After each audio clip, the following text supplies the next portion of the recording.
தற்போதைய அண்மை செய்தியை பார்த்துக் கொண்டிருக்கிறோம். பாலியல் புகார் தொடர்பான வழக்கில் 31ஆம் தேதி விசாரணைக்கு ஆஜராகிறேன் என பிரஜ்வால் ரேவண்ணா வீடியோ வாயிலாக தெரிவித்திருக்கிறார். கர்நாடக மாநிலத்தில் பெரும் புயலை கிளப்பிய பாலியல் புகார் தொடர்பான வழக்கில் 31ஆம் தேதி விசாரணைக்கு ஆஜராவதாக வீடியோ வாயிலாக பிரஜ்வால் ரேவண்ணா தகவலை தெரிவித்திருக்கிறார். இது தொடர்பான அண்மை செய்தியை பார்த்துக் கொண்டிருக்கிறோம்.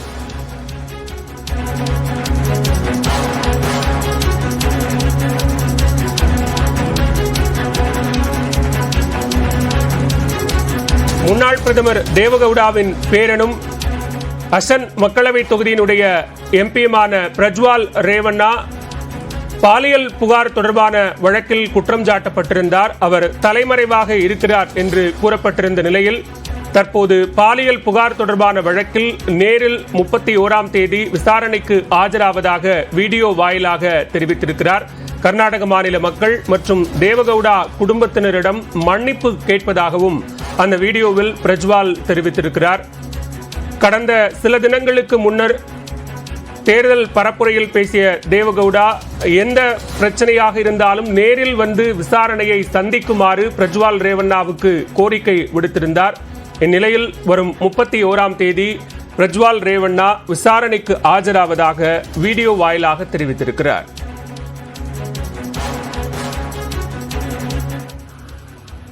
ಮೊದಲನೇದಾಗಿ ನನ್ನ ತಂದೆ ತಾಯಿಗೆ, ತಾತಂಗೆ ಹಾಗೂ ನನ್ನ ಕುಮಾರನಿಗೆ ಮತ್ತು ನಾಡಿನ ಜನತೆಗೆ ಹಾಗೂ ಎಲ್ಲ ನನ್ನ ಕಾರ್ಯಕರ್ತರಿಗೆ ಕ್ಷಮಾಪಣೆ ಕೇಳ್ತಾ, ನಾನು ಫಾರಿನಲ್ಲಿ ಎಲ್ಲಿದ್ದೀನಿ ಅಂತ ಸರಿಯಾಗಿ ಮಾಹಿತಿ ಕೊಡದೇ ಇರೋದಕ್ಕೆ ಇವತ್ತು ಮಾಹಿತಿ ಕೊಡೋದಕ್ಕೆ ಬಂದಿದ್ದೀನಿ.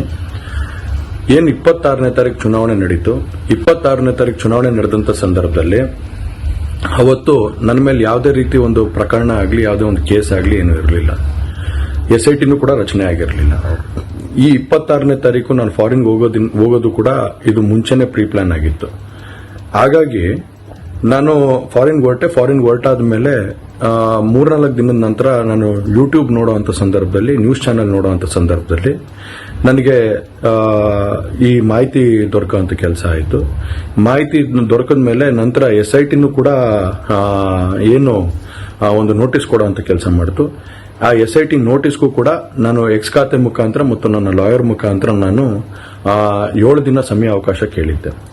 7 ದಿನ ಸಮಯ ಅವಕಾಶ ಕೇಳಿದ ಮೇಲೆ ಕೂಡ ಅದು ಮಾರನೇ ದಿನನೇ ಏನು ಕಾಂಗ್ರೆಸ್ಸಿನ ಹಿರಿಯ ನಾಯಕರಾದಂಥ ರಾಹುಲ್ ಗಾಂಧಿ ಅವರು ಮತ್ತು ಹಾಗೂ ಎಲ್ಲ ಹಿರಿಯ ನಾಯಕರುಗಳು ಏನು ಓಪನ್ ವೇದಿಕೆಗಳಲ್ಲಿ ಈ ಒಂದು ವಿಚಾರಗಳನ್ನ ಪ್ರಚಾರ ಮಾಡೋದಕ್ಕೆ ಪ್ರಾರಂಭ ಮಾಡಿದ್ರು, ಚರ್ಚೆ ಮಾಡೋದಕ್ಕೆ ಪ್ರಾರಂಭ ಮಾಡಿದ್ರು, ಒಂದು ರಾಜಕೀಯದ ಪಿತೂರಿ ಮಾಡುವಂತ ಕೆಲಸನ ಮಾಡಿದ್ರು. ಇದೆಲ್ಲ ನೋಡಿದಂತ ಸಂದರ್ಭದಲ್ಲಿ ನಾನು ಡಿಪ್ರೆಷನ್ಗೆ ಹೋಗುವಂತ ಕೆಲಸ ಆಯಿತು, ಐಸೋಲೇಷನ್ಗೆ ಹೋಗುವಂತ ಕೆಲಸ ಮಾಡಿಕೊಂಡೆ. ಹಾಗಾಗಿ ನಾನು ಮೊದಲನೇದಾಗಿ ನಿಮ್ಮೆಲ್ಲರನ್ನು ಕ್ಷಮಾಪಣೆ ಕೇಳಿದೆ, ದಯವಿಟ್ಟು ಕ್ಷಮಿಸಿ ಅಂತ ಕೇಳಿದೆ ನಾನು. ಅದಾದ ನಂತರ ಹಾಸನಲ್ಲೂ ಕೂಡ ಕೆಲವು ಶಕ್ತಿಗಳು ಎಲ್ಲ ಒಟ್ಟಿಗೆ ಸೇರ್ಕೊಂಡು ಇವತ್ತು ನನ್ನ ಮೇಲೆ ರಾಜಕೀಯದ ಒಂದು ಪಿತೂರಿ ಮಾಡುವಂತ ಕೆಲಸ ಮಾಡುವಂತದಿರ್ಬೋದು, ರಾಜಕೀಯವಾಗಿ ನಾನು ಏನು ಬೆಳೀತಾ ಇದ್ದೀನಿ, ನನ್ನ ಕುಗ್ಗಿಸ್ಬೇಕು ಅನ್ನೋ ಒಂದು ರೀತಿಯಲ್ಲಿ ಇವತ್ತು ಏನೇನೋ ಒಂದು ಪ್ರಕರಣಗಳಲ್ಲಿ ಅವರು ಎಲ್ಲರೂ ಕೂಡ ಒಂದು ಭಾಗಿಯಾಗುವಂತ ಕೆಲಸಗಳನ್ನ ಮಾಡಿಕೊಂಡ್ರು.